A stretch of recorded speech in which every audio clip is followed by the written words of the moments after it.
रत्नागिरी में कोकण क्षेत्र में शिमगा उत्सव जोरों से है और पूरे इलाके में आनंद और उत्साह का माहौल है। हालांकि कुछ गांव में मान सम्मान के विवाद के कारण उत्सव में बाधाएं आ रही है। रत्नागिरी जिला पुलिस ने नागरिकों से संपर्क कर सहयोग लेने और समस्याओं को सुलझाने का आह्वान किया है। जिला पुलिस अधीक्षक नितिन बगाटे ने कहा कि पुलिस हमेशा सामाजिक सद्भाव और सुरक्षा के लिए जनता के साथ खड़ी रहेगी और उत्सव में उनके सहयोग की अपील की है। नमस्कार, मी जिल्हा पोलीस अधीक्षक रत्नागिरी नितिन बगाटे।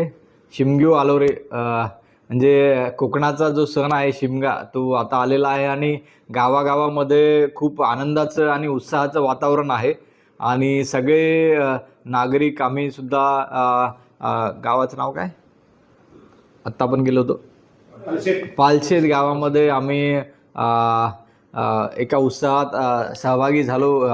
पेट्रोलिंग करता करता येता खूपच छान वातावरण होतं, पण बऱ्याचशा रत्नागिरीतल्या गावांमध्ये खूप साऱ्या तक्रारी येत आहेत की मानापानाचा वाद आहे आणि कोकणात बाकी जिल्ह्यातही काही ठिकाणी असा वाद आहे। तर ज्या ज्या गावांमध्ये मानापानाच्या वादावरून शिमग्यामध्ये थोडासा प्रॉब्लेम निर्माण होतात आणि गावामध्ये थोडासा आनंद उत्साहात थोडीशी विरजन पडतं, अशा गावातल्या सर्व नागरिकांना मी रत्नागिरी जिल्हा पोलीस अधीक्षक विनंती करतो की आपण सर्वांनी येणारा शिमगा उत्सव शांततेत साजरा करावा।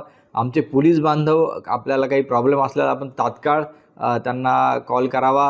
गावोगावी ठिकठिकाणी शिमगा उत्सवाच्या निमित्ताने पूर्ण रत्नागिरी जिल्हा पोलीस दलाने मीटिंग घेतलेल्या आहेत आणि माझं सगळ्यांना ही विनंती आहे, जिथे प्रॉब्लेम्स आहेत, इश्यू आहेत शिमगा उत्सव साजरा करायला, तिथं रत्नागिरी जिल्हा पोलीस दलातील आमचे बांधव आपल्यासोबत सहभागी होतील आणि तो आपला प्रॉब्लेम जो आहे तो सॉल्व्ह करण्याचा प्रयत्न करतील। तर कृपया त्यांना आपल्या शिमगा उत्सवात सहभागी करून घ्या। एक सामाजिक बांधिलकी म्हणून, एक सामाजिक सद्भावना म्हणून रत्नागिरी जिल्हा पोलीस दल सदैव आपल्या पाठीशी असेल आणि आपला शिमगा उत्सव आपण खूप आनंदात आणि चांगल्या रीतीने साजरा करूया, अशी मी सर्वांना मनोभावे एक त्यांना सदिच्छा देतो।